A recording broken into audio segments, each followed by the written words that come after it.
से ग्रामीण भारत को रोजगार देने में और ग्रामीण अर्थव्यवस्था को मजबूत बनाने में सक्षम रहा है। ये एक इतना क्रांतिकारी कानून है कि जब इसको बनाया गया तो सदन के सभी राजनीतिक दलों ने इससे पूरी सहमति दी। इसके द्वारा 100 दिन का रोजगार इस देश के गरीब से गरीब लोगों को मिलता है, हमारे गरीब से गरीब भाई बहनों को। हम सब जनप्रतिनिधि हैं महोदय, जब हम अपने अपने क्षेत्रों में जाते हैं, आप भी जानते हैं, दूर दूर से हमें दिख जाता है कि मनरेगा का कौन मजदूर है। सबसे गरीब होता है, चेहरे पे झुर्रियां होती हैं, हाथ मिलाए तो सर हाथ पत्थरों की तरह। हाँ सर, मैं कर रही हूँ, पहुंच रही हूँ, मुझे पहुंचने दीजिए। नहीं, 1 मिनट लूंगी, मुझे पहुंचने दीजिए।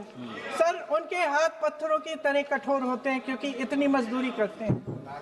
तो सर, मेरा जो इस बिल पर ऑब्जेक्शन है, सर, ये जो कानून है, इसके तहत हमारे गरीब भाई बहनों को जो रोजगार की कानूनी गारंटी मिलती है, जो अधिकार मिलता है, वह इस योजना में मांग के आधार पर संचालित होता है।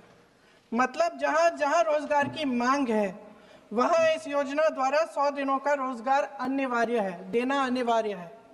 इसके साथ साथ केंद्र से इसके लिए जो पूंजी जाती है, वो भी मांग पर आधारित होती है। यानी कि इस योजना के लिए जितने पैसे जहां भेजने हैं, कितने भेजने हैं, वह जमीनी परिस्थितियों पर आधारित होता है और मांग के आधार पर निर्धारित होता है। सर, इस विधेयक की अनुसूची 1 में उपनियम 4(1) और 4(2) द्वारा केंद्र को इजाजत दी गई है कि वह पहले से ही निर्धारित कर लें कि कितनी पूंजी कहां भेजी जाएगी।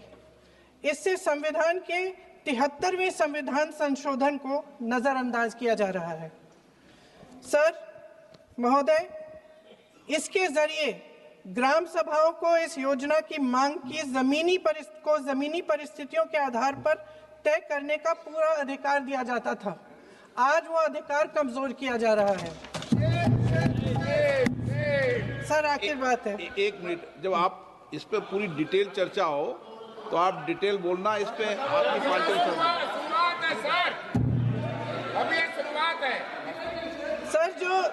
सर, जो हमारे संविधान की जो मूल भावना है कि हर एक व्यक्ति के हाथों में शक्ति होनी चाहिए, वही मूल भावना पंचायती राज में है।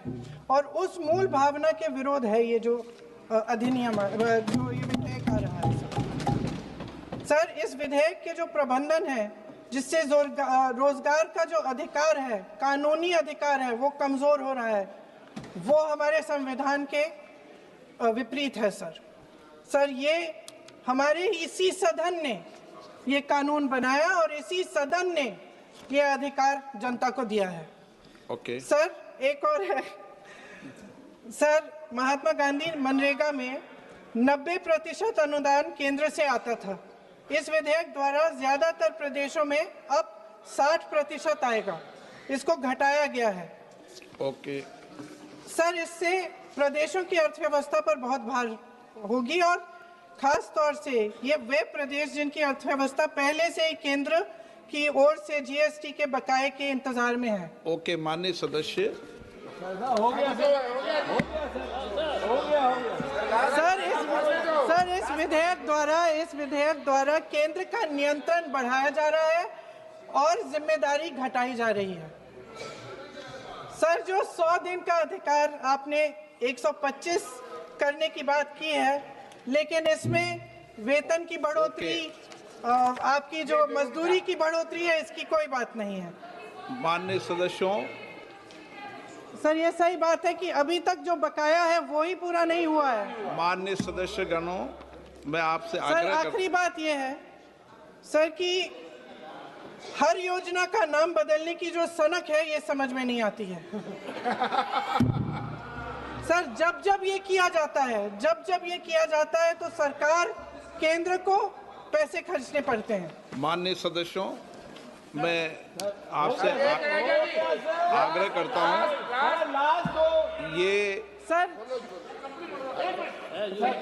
आप पोस्टर रख दे नीचे। मैं ये रख दूं? नहीं, आप पीछे वाले माने सदस्य। आप 72 में नियम में विरोध कर दें आप। ठीक। सर आखिरी पॉइंट है कि बिना चर्चा के, बिना इस सदन की सलाह लिए इस तरह से जल्दी जल्दी में विधेयक को पास नहीं होना चाहिए। सर ये विधेयक वापस लिया जाना चाहिए। इसके बदले में सरकार को एक नया विधेयक पेश करना चाहिए। खत्म करूं?